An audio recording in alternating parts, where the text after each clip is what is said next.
I've been saying this all off season long. Basically, I think if I had to choose, and we said this on the NBA show, I was talking with Jackson Elstro, aka Will Upton, that if I had to choose a second round pick from this year's draft to be, like Malcolm Brogdon and win Rookie of the Year as a second round pick, my choice would be Jaden Hardy of the Dallas Mavericks. The man just dropped 21, okay? And I know it's preseason. Let's take everything with a grain of salt. It is preseason basketball.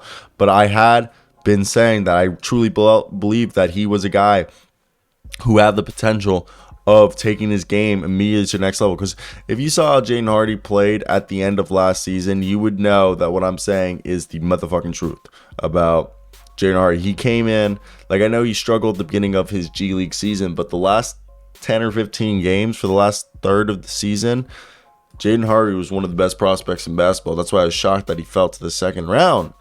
And so that's where I want to hear your guys' opinions. Are you guys on the same page as me? And the reason I believe in this is because of the situation that they're currently in is like they didn't really replace, our man, Jalen Brunson. So they're going to have to do it in-house. And who else better than the rookie you drafted himself to replace the man? So that's where I think this could all just work out fantastically for everybody involved. And Luka gets himself a running mate. Mavs get themselves a guy for the foreseeable future. And yeah, so I want to hear your thoughts. What do you guys think about Jaden Hardy? And let's get right into today's video. And let's talk about the fact that this is a Dallas Mavericks team that could just, if Jaden Hardy pulls through, this team could be just as good as they were last year. I know that's a tall glass that I'm asking for, but hey, I mean, believe, right? I don't know if that's the right thing to say, but hey. Now, with Dallas Mavericks, I look at this team and I think, obviously, backup guard depth is where it was lacking. Spencer Dinwiddie, Luka Doncic, Tyler Dorsey, Frank Ntilikina, and Jaden Hardy are like your guards. With Spencer Dinwiddie, Jaden Hardy, Tyler Dorsey, who's on a two-way, Frank Ntilikina, and Luka Doncic. That's five guys, with two of those guys not really playing. So it's really three guys you have. And Jaden Hardy played more minutes than both Tyler Dorsey and Frank Ntilikina. Came out, played 24 minutes, and dropped 21.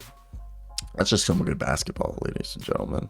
So that's where I want to hear your guys' thoughts. If you guys agree with me that, am I wrong for thinking Jaden Hardy's that nice of a player and that he's a guy who is going to be making an impact like he has? I don't know. I think it's definitely... And it's crazy because he had 16 points in the fourth, okay? So it's not even like he just did this out of all game long. No, he just pulled up and was just amazing, okay? So, I don't know. I thought it was something interesting to see and different than we typically see.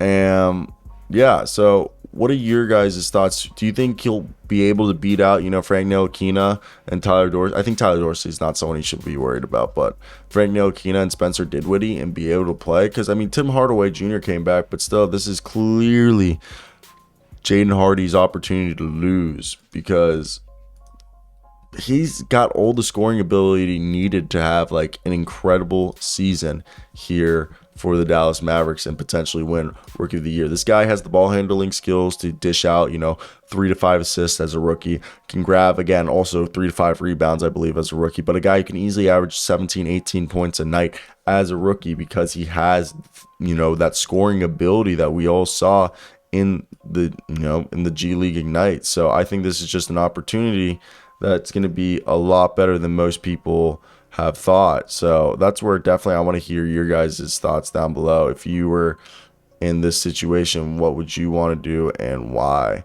But yeah, I think it's definitely something really cool that we're seeing that I'll admit I was not expecting.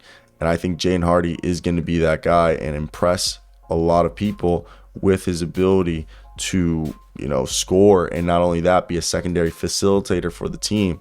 All comes down to him playing efficiently, which he showed last year at the end of his year with the G League Ignite squad, that he can play basketball like that. and that when he doesn't force stuff, he can draw, he can get to the line, he can do what is needed to, put the fear of God in your opponent, one might say.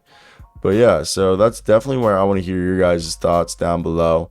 What do you guys think of that situation? And if you guys are on the same page with me, maybe I'm wrong, but yeah, I think it's definitely an interesting one, because I would love to see, like, this team just literally have a rookie of the year, Jaden Hardy, a second round pick, and just be like, fuck you guys. You guys didn't believe in this cat. Let him fall to the second round. I thought he was a late first round pick. I thought him falling to the second round was ridiculous. And I don't know how it happened, but I'm glad that Dallas came up and we're like, we're going to make sure that nobody else can get you, which is genius. They literally got themselves a guy who could be, one of the best players in the NBA shortly.